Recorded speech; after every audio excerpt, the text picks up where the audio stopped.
for the first time, we've got a member of the away team here in the commentary booth with us. Delighted to be joined by EmKateDin. Emma, well, welcome to Cork, welcome to Cobh, welcome to St. Colman's Park. Thank you for having me. I'm really excited to be here. Those who know me from the commentary at Treaty would know that I would call this torrential rain and would say it at least 50 times per the commentary. A big night here at St. Colman's Park for both Cobh and Treaty, as you said, and it's going to be a hard one for Treaty, I think, Alan. Emma, ordinarily I'd ask the co-commentator about Cobh Ramblers season, but we'll do the honour this evening of talking about Treaty United in the build-up, and it's been a bit of a roller coaster of a season for Treaty United. It's plenty of highs, plenty of lows. Give us your assessment from your view. Yeah, so look, we actually had Cobh on the first day, Valentine's Day, back at the start of the season, and it definitely wasn't the start we wanted with Cobh just clinching it there in the end with 3 fast goals. And the season went on and kind of picked up a bit, and the hope was definitely there, but come June, July and especially August, it seemed to be dire straits for Treaty United. It just really went downhill. We saw months and weeks without a win, and draws and losses galore. So we got our first win in a few there on Friday against UCD, and a great win nonetheless, a 96th winner from Nico Kozlowski. And yeah, it's really do or die for Treaty United at the moment, because we're really hanging on to that 5th place playoffs position. One of the really bright sparks for Treaty United this season has been the form of Lee Devitt. He scored 15 goals in all competitions this season. He's only scored 30 for Treaty United in total, so has scored half of his goals this season. He's been a really bright spark, but the goal scoring touch seems to have really dried up in the last few weeks. Yeah, look, Lee Devitt's a super lad, and it's been a record-breaking season for him, and the fall off after him, I've made a point that it can't be a one-man team a lot this season. 14, and the fall off there is to like 4 or 5 goals after that. Now he hasn't had a goal since I think the FAI Cup against Derry City, getting that 1 goal for Treaty against those 5 from Derry. But he got that assist for Nico last week, and what an assist it was, keeping that ball in play from Roy Lawler's cross. I think he still has a few more goals in him this season. And one of the real talisman, and really coincided with the drop in form, was the loss of Lee J. Lynch to injury. He's a really big loss for the side tonight and throughout the season. Yeah, look, we all know Lee J. Lynch. He's such a character in Limerick. He's such well known historically around the league and elsewhere. And I made a point when we last played you here back in May in St. Colman's Park.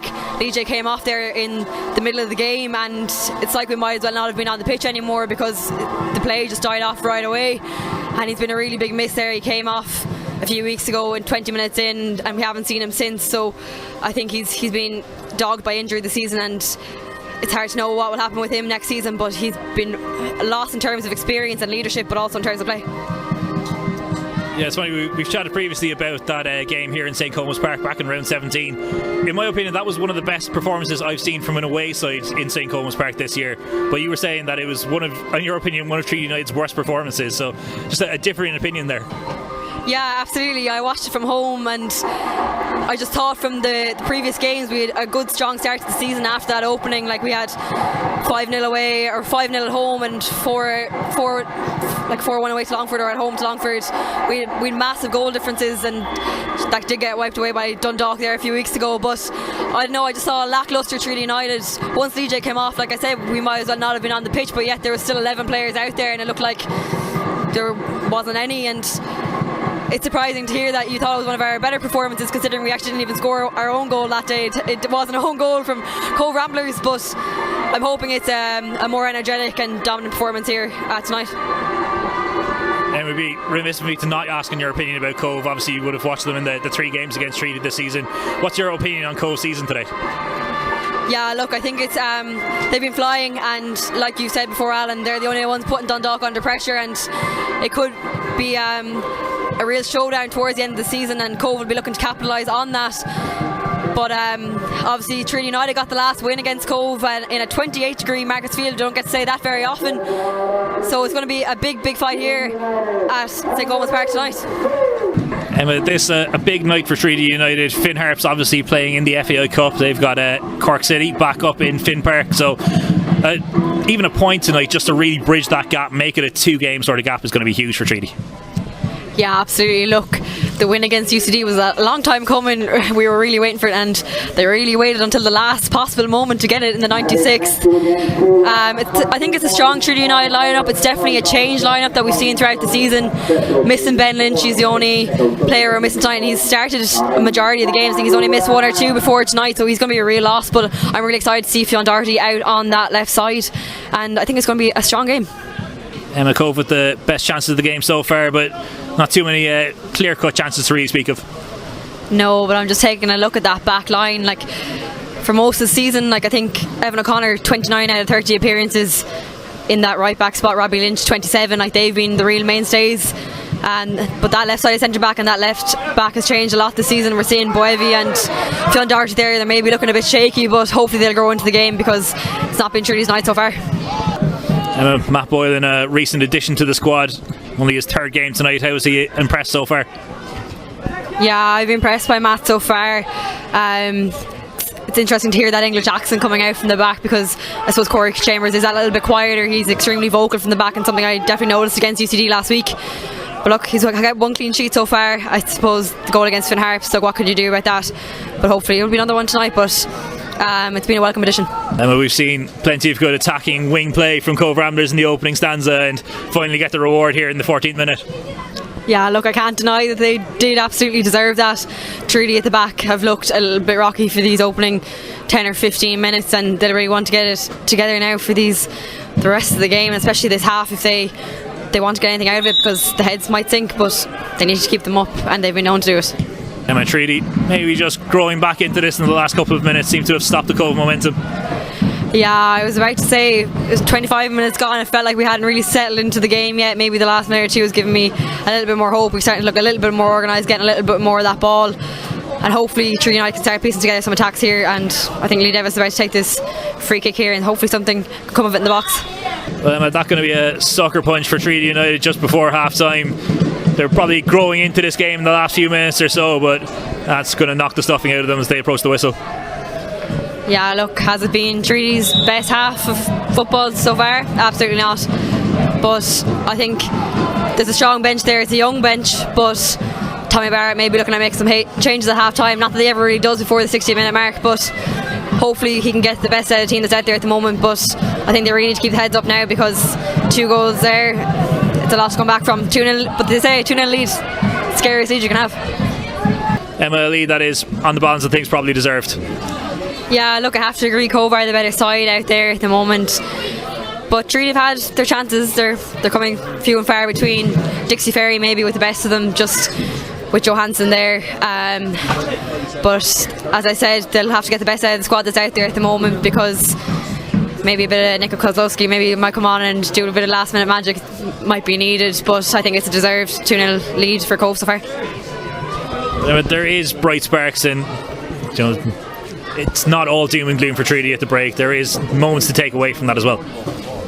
Yeah, look, I'll have to watch back that penalty shout. I'm not sure how much there was in it, but it was well put away, and Trinity United have been making mistakes, but Cobh have too, and I think they have grown into the game more as it's gone on, Trinity being that. But it's going to be a tough second half. It's going to be a tough hill to climb, but there are players out there that I know can do it, like Evan O'Connor is so strong at the back, and Lee David hopefully can get on the end of that. Johansson's definitely come into the game more as it's gone on, and Conor Wilson, he has a goal of the season contender, and let's just say the rain and stuff isn't dampening the spirits of the Blue Army over there. They're bringing the atmosphere to St. Colman's Park. That moments away. Emma, what can Trinity United do to bring themselves back into this? I think Tommy Barrett may just have to utilise that bench. Like, there's some strong names there: Stephen Healy, Nico Kozlowski, Ben Lee, Roy Lawler. Like, I'd like to see the introduction of them, to be honest. They do tend to add that bit of energy, maybe just because the average age of them tends to be 21 and under. Maybe it's just that youthfulness of the squad, but I think Trinity United just really need to get organised, get settled, and get into the game for the second half. Emma, for Cobh, pretty much more of the same really in that second half. If it ain't broke, don't fix it. Yeah, absolutely. It's a phrase I love, and I don't know how much Nico Kozlowski can save it now, but as I said before, and throughout the season he's been underappreciated and underused, so I hope he does come on for the second half. But for Cobh, much of the same. They just want to hope Trinity United doesn't spring any surprises on them. Emma, whatever Tommy Barrett would have said to Treaty United at half time, it hasn't worked 4 minutes into the second half.